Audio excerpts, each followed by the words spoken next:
They're bench pressing 200 pounds. Well, you should be able to get back to doing everything after this. Just in a week's time? Well, no, there's See, they're pushing it. Yeah, well, if they had a rotator cuff tear, there's no way they'd be doing that after a week. So they say they take pain pills and come into the studio, but then you're masking the pain when the drug wears off. You're still going to have it maybe even worse.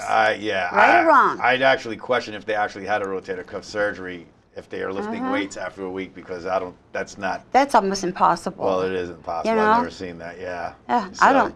It's pathetic. I mean, I can see guys hobbling around on canes and everything. Right. Yeah. Well, you see a little bit of everything in it. To come back though, to get back, and then they leave and can't come back for 3 or 4 months. You don't see them again.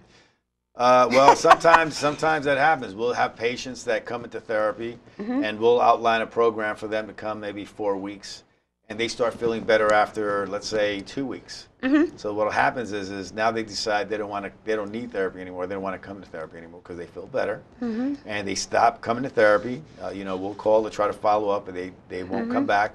And then next thing you know, 2 months later, we see them back for the same problem because they never went through the course of treatment. Then how do you feel about that? I wouldn't take them on again. Well, we take them on and we let them know, you have to be committed to your care. So, we explain to them again, you have to finish the full course of treatment for you to get the long-term result. How long can the full course be? 2 months, 3 months for treatment? It could be 4 weeks. It depends on the condition, and it depends on how the patient is feeling. It depends on a lot of different factors. So, probably about 4 weeks. And it can take, like I said, several months. It just depends on what's going on. It can be boring. It really can. Well, therapy can be boring if the therapist isn't being proactive with you. There's some practices, and there's sometimes people will just kind of do the same old thing every day. And, you really want to go ahead and progress the patient along so that they're not getting bored and they're actually getting a benefit out of that. And also, the therapist should be touching you and hands-on doctor. Oh, absolutely. It has to be hands-on. That's really, really important. It's not just exercise and putting you on a machine. There's certain exercises you're doing. There's certain modality of machines that we're using. And, we're also doing what's called manual therapy, where we're actually getting in there and mobilizing the spine or mobilizing some of the joints to get them to move. And you're doing that with your hands? Yes. It's like fixing a car. You want all the parts to go together. You got everything to work together. If you have you could have something wrong with your shoulder, but the root of the problem is in your shoulder blade. So you have to work on the shoulder blade to get the shoulder to work better. You seem very smart and very intelligent. Well, I'd recommend him if you have a problem. Oh, thank you. Now, what are your clients most of? Men, women, children? No, it's a mix of everything. We're not a pediatric practice. We're really an orthopedic practice. You don't do children? We don't do developmental delayed children. We'll see somebody that's maybe 10 years old that hurt themselves in gymnastics, something like that. But that's not a majority of the practice. And I'd say, it's a mix. It's really 50-50 between men and women. We have just as many men as we do women coming in. And we have them of all ages coming in from their teens all the way up to their 60s and 70s. My goodness. So it just kind of depends on what's going on. But we do a lot of spine care, a lot of spine care. Yeah, that's probably the #1 condition that we treat. And actually, there was a study done that showed that patients that were treated in physical therapy, 92% of them got better.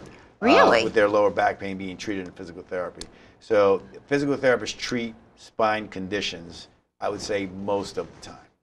Curvature of the spine, is that one it could be a curvature, it could just be back pain, it could be a herniated disc issue, it could be something called lumbar radiculopathy where there's a nerve getting pinched. Say it. Yeah, it could be it could be so many different conditions. And that's why it's going to be really important for you to go ahead and set up an appointment and see the physical therapist so that he can do a full evaluation. All right. No therapist is going to treat a patient before they evaluate him. They have to do an evaluation to see what's going on. A lot of times, a patient may come in and they come in with a shoulder problem, shoulder pain, but the problem is really in their neck. So you don't do the treatment to the shoulder. Not the collarbone or something like that? No, you don't do treatment to the shoulder. You do treatment to the neck, and that'll take care of the problem that they're feeling. They may be, a patient will say, well, I'm feeling pain going into my shoulder and it's going into my arm. Right. And they think it's their shoulder or arm, but no, it's actually coming from their neck. So the spine in the neck needs to be treated. It needs to be aligned or?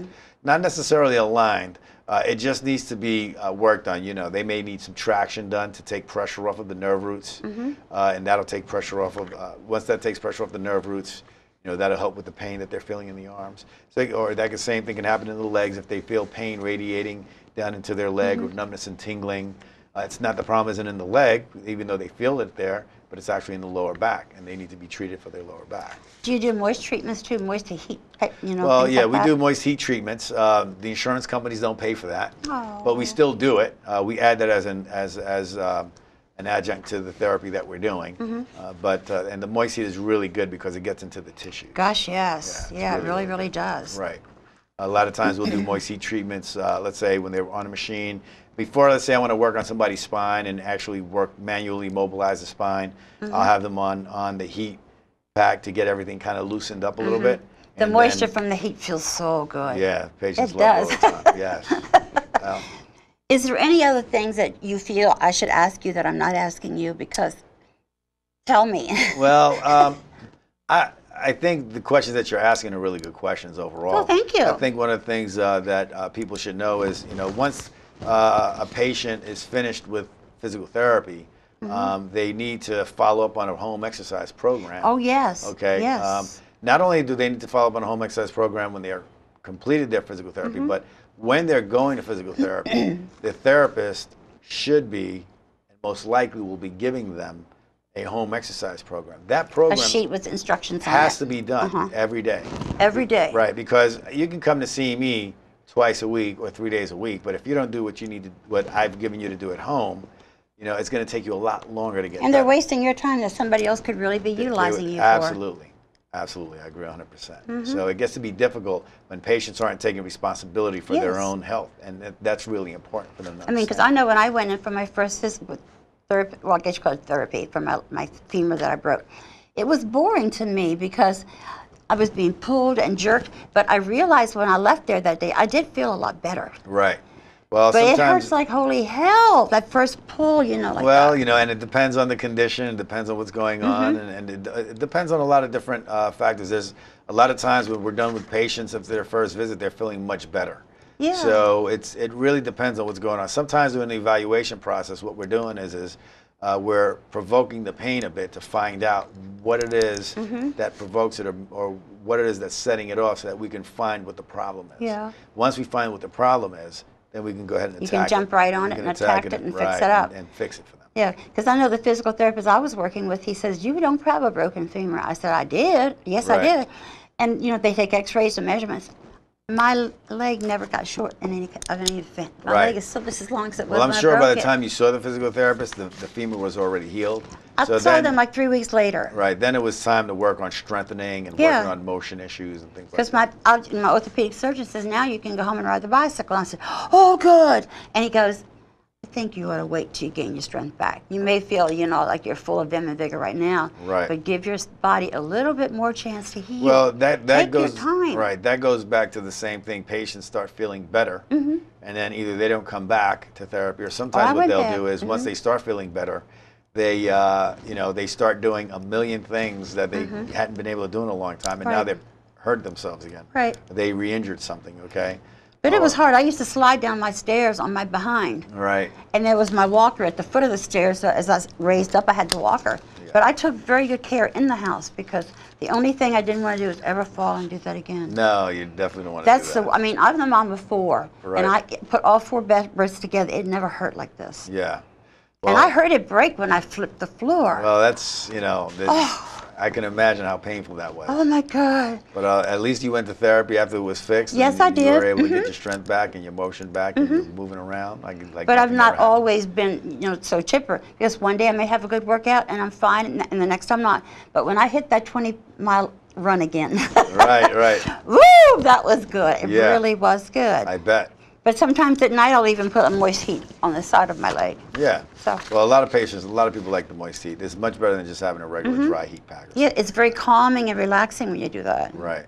So you don't do children. Well, we don't do pediatrics to the degree of How somebody about that. 14, 15-year-olds? I still call them Oh children. yeah. We do. We work with 14 and 15-year-olds. Yes. Okay. When I say children, I mean pediatrics, where they have developmental Oh, okay. issues and Yes, things like yes, that. But yes. if you have we'll work with 14-year-olds, 15-year-olds, high schoolers, junior high schoolers, middle schoolers.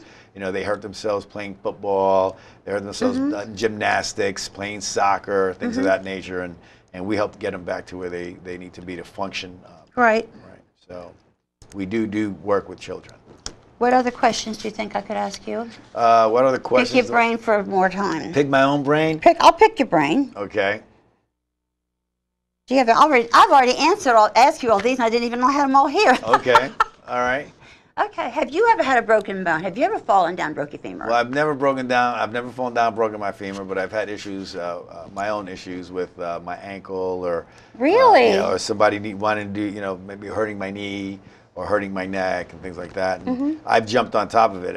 I guess the advantage that I have is I know how to work on myself, so that helps out. Yes, it does. You can treat your own self. Right, so I can treat myself. Unfortunately, sometimes that's not the best thing, though. Normally, you don't want to treat yourself. It could be a little difficult. We're our own worst patients. Right? Really? So it could be a little difficult, but I've never really had anything. I've never broken a bone or anything like that. I think the worst thing I've had is some stitches in my hand. Stitches in your hand? Like that, yeah. Because I've noticed even now, it's been over a year, I still watch where I walk. Right. Very carefully, I watch. And I want to start back running. Right. But I'm afraid. I'm still afraid. Believe it or not, I'm afraid because that pain was so bad. Right. Yeah, I would think a year now, you're good. You shouldn't be afraid. But I think doing 20 miles on a bicycle is almost like running. Well, it's definitely going to get your cardiovascular system. Yeah, it's good for your heart and things like that. But Right. you think I should start back my own running on the streets? Well, it's hard to say because I You're don't know the doctor. really. I don't You haven't know, touched me. I don't know what's going on with you, so it's hard for me to Yeah. say. I can't really say if it's safe for you to run. I would think after a year you could. But I don't know the exact particulars of what's going on and how you. Oh, I have all my X-rays. I may come down to your office and bring Well, that'd them. be great. I'd be happy to see. I have you. all of the X-rays because the surgeon kept telling me, you can do anything you want. Right. Do anything you want. Well, if the surgeon's telling you can do anything you want, it sounds like you should be able to. I remember when I was in his office, I felt so good, I walked off and left him with my walker. He had to come running down the street to give me back my walker. I didn't funny. even realize that I was walking like that.